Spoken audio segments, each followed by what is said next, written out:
తాకట్లో ఉన్న మీ బంగారాన్ని విడిపించి ఆ రోజు ఆన్లైన్ రేటుకి కొంటాం. Sharma gold company. Welcome to Suman TV. ప్రస్తుతం మనం నాగర్ కర్నూలు జిల్లా అంటే శ్రీశైలం డ్యామ్కి ఎడమ వైపు ఏదైతే SLBC Srisailam left canal bank సొరంగ మార్గం నిర్మాణం ప్రారంభమైందో ఆ ప్రాంతంలో ఉన్నాం. ఇదే మీరు చూస్తున్న ఆ సొరంగ మార్గం.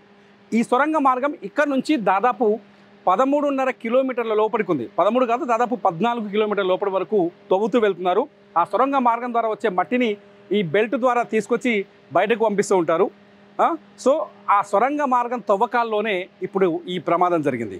ఈ సొరంగ మార్గం తవ్వకాల్లో మొత్తం ఇప్పటి వరకు 8 మంది ఆ మట్టిలో కూరుకుపోయారు. వీళ్ళంతా నార్త్ ఇండియా నుంచి వచ్చి ఇక్కడ ఏదైతే జయప్రకాష్ అసోసియేట్స్ లిమిటెడ్ అనే జేపీ గ్రూప్ వాళ్ళు ఈ సొరంగ మార్గ నిర్మాణ పనుల్ని చేపట్టారు. వీళ్ళే ఆ పనుల్ని కొనసాగిస్తున్నారు. ఈ జేపీ గ్రూప్లో వాళ్ళు కార్మికులుగా పనిచేస్తున్నారు.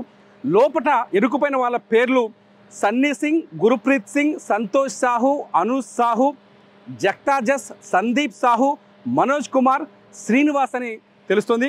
వీళ్ళు ఇందులో ఒక నలుగురు జార్ఖండ్కు సంబంధించిన వాళ్ళు, మరికొంతమంది మిగతా ఇద్దరు పంజాబ్కి సంబంధించిన వాళ్ళు, ఇంకొకరు కాశ్మీర్కి సంబంధించిన వ్యక్తులని తెలుస్తుంది. వీళ్ళంతా ఇప్పుడు ఏ పొజిషన్లో ఉన్నారో లోపల అనేది అర్థం కాని పరిస్థితి. మనం లోపలికి వెళ్ళే కొంత దూరం వెళ్ళే టన్నెల్లో నడుచుకుంటూ వెళ్ళే ప్రయత్నం చేస్తాం. అట్లాగే ఎన్డీఆర్ఎఫ్ బృందాలు వేసిన స్కెచ్ను కూడా చూస్తున్నాం. దీన్ని బట్టి చూస్తుంటే ఈ 13 కిలోమీటర్లు ఇక్కడ నుంచి ప్రారంభమైన టన్నెల్ 13 కిలోమీటర్లు లోపలికి వెళ్ళిన తర్వాత డెడ్ ఎండ్లో ఎక్కడైతే టీబీఎం అంటే టన్నెల్ బోరింగ్ మిషన్ అంటారు. ఆ బోరింగ్ మిషన్ తవ్వుతూ వెళ్తుంది. అట్లాగే ఈ సిమెంట్ పైకప్పు వేసుకుంటూ వెళ్తారు. టన్నెల్లో విజువల్ని చూస్తే మనకు అర్థమవుతుంది. ఆ సిమెంట్ పైకప్పు వేసుకుంటూ వెళ్తూ ఉండే మిషన్, ఆ మిషన్ ఎక్కడైతే లాస్ట్లో ఉందో అక్కడ వాటర్ పైనుంచి ఒకసారి మీరు కొండను చూడొచ్చు. పైకి ఒకసారి కొండను చూస్తే ఇటువంటి కొండలు చాలా కొండల నుంచి ఈ కొండలు ఇక్కడ నుంచి నల్లమల అటవీ ప్రాంతం ఉంది. ఇదంతా ప్రారంభమవుతుంది. ఈ నల్లమల అటవీ ప్రాంతం లోపలి నుంచి అచ్చంపేట మండలంలో ఇది నాగర్ కర్నూలు మండలం అమ్రాబాద్ ఏరియా. అది ఇక్కడ నుంచి దాదాపు 45 కిలోమీటర్ల దూరం వెళ్ళిన తర్వాత మన్నేవారిపల్లి అనే ఒక ఊర్లో ఈ టన్నెల్ ఓపెన్ అవుతుంది. ఇక్కడ వాటర్ ప్రారంభమైందంటే నీళ్లు అక్కడ రిలీజ్ అవుతాయి అనమాట. అది దీని యాక్చువల్ ప్లాన్. సో అక్కడ నుంచి మన్నేవారిపల్లి నుంచి కూడా సేమ్ ఇదే మోడల్లో ఇక్కడ ఏదైతే తవ్వకం మొదలుపెట్టారో అలాగే తవ్వుతూ వచ్చారో. దాదాపు అది 21-22 కిలోమీటర్ల వరకు ఆ వర్క్ కంప్లీట్ అయింది. మిగతా వరకు ఇక్కడ నుంచి మిగతా సగభాగాన్ని ఇక్కడ నుంచి తవ్వకం మొదలుపెట్టారు. ఇక్కడ నుంచి దాదాపు 13.5 కిలోమీటర్లు, దాదాపు 14 కిలోమీటర్ల లోపలికి వెళ్ళింది.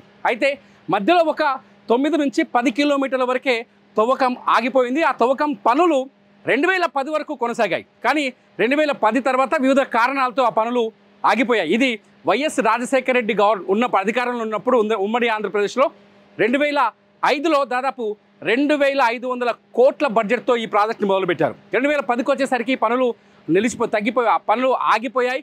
అంటే నట్టనడకన కొనసాగుతూ ఉన్నాయి. ఆ తర్వాత 2 రాష్ట్రాలు విడిపోవడం, వివిధ నిధుల కారణాలు కావచ్చు, రకరకాల కారణాలతో ఎస్ఎల్బిసి వర్క్ మొత్తం నిలిచిపోయింది.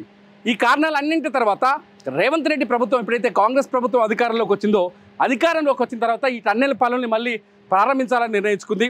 దీనికోసం గత బడ్జెట్లో 800 కోట్ల రూపాయలు కూడా కేటాయించింది. బడ్జెట్ కేటాయింపుల తర్వాత పనులు మొదలయ్యాయి. దాదాపు అంటే ఇక్కడున్న నిపుణులు చెప్పడాన్ని బట్టి దాదాపు ఒక 3 ఏళ్ల క్రితం వరకు కొంత అటు ఇటు పనులు జరుగుతూ వచ్చాయి. 3 ఏళ్ల క్రితం పూర్తిగా ఆగిపోయిన పనులు ఇప్పుడు మళ్ళీ రీస్టార్ట్ చేశారు.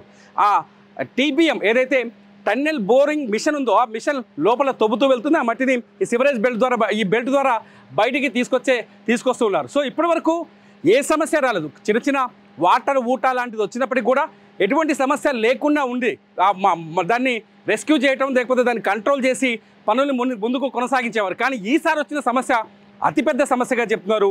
పైనుంచి ఒక్కసారిగా నీటి ఊట కిందికి జారడంతో లాస్ట్లో ఈ టన్నెల్ ఎండ్లో నీటి ఊట కిందికి జారడంతో ఒకసారిగా మట్టి ముందుకు కొట్టుకొచ్చేసింది. దాదాపు 13 కిలోమీటర్ల లోపలికి పోయిన టన్నెల్ వెనక్కి మట్టితో 1 కిలోమీటర్ వరకు వచ్చిందని చెప్తున్నారు. ప్రస్తుతానికి ఎన్డీఆర్ఎఫ్ వాళ్ళు కానీ అంటే ఎందుకంటే వాస్తవ పరిస్థితి పైన ఒక ఎన్డీఆర్ఎఫ్ నిన్న వచ్చిన ర్యాట్ హోల్ మైనర్స్ ఎవరైతే ఉన్నారో ఆ గ్యాంగ్కు తప్ప ఎవరికి పెద్దగా అవగాహన లేదు, దాని మీద అంచనా కూడా లేదు. సో ఆ మట్టి 40 మీటర్ల ఎత్తు వరకు ఉందని, దాదాపు 200 మీటర్ల ఎత్తుందని చెప్తున్నారు, 40 మీటర్ల ఎత్తుందని చెప్తున్నారు, 50 మీటర్ల ముందుకు వచ్చిందని చెప్తున్నారు. మొత్తంగా అయితే ఏదైతే టీబీఎం ఉందో ఏది టన్నెల్ బోరింగ్ మిషన్ ఏదైతే ఉందో ఆ మిషన్ ఇప్పుడు మొత్తం మట్టిలో కూరుకుపోయింది. ఆ మిషన్లో పనిచేస్తున్న వాళ్ళంతా కూడా మట్టిలో కూరుకొనే ఉన్నారు. సో వాళ్ళ ఆచూకీ కనిపెట్టడానికే గడిచిన 4 రోజులుగా, శనివారం రోజు జరిగింది ఈ ప్రమాదం, గడిచిన 4 రోజులుగా ఆపరేషన్స్ కొనసాగుతున్నాయి.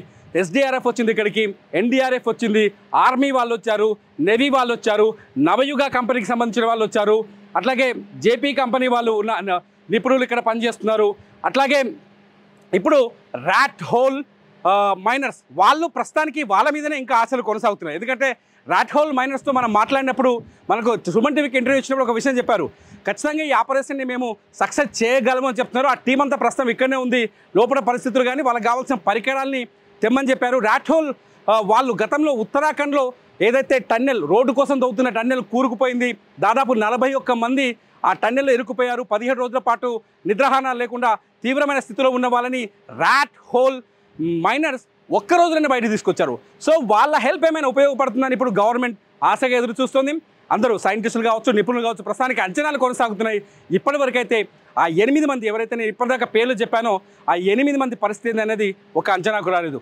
ఇది ప్రస్తుతానికి ఇక్కడున్న ఒరిజినల్ సిచ్యువేషన్. ఆ 8 మంది కుటుంబ సభ్యులు మాత్రం తమ వాళ్ళు క్షేమంగా బయటకు వస్తారని ఆశతో ఇక్కడి నుంచి 3 కిలోమీటర్ల దూరంలో ఉన్న బేస్ క్యాంప్ దగ్గర ఎదురు చూస్తున్నారు, కన్నీళ్లు కారుస్తున్నారు. మా వాళ్ళు క్షేమంగా తిరిగి రావాలనే ఆవేదనతో ఉన్నారు. ఇది ప్రస్తుతానికి SLBC టన్నెల్ ప్రారంభం దగ్గరున్న సిచ్యువేషన్.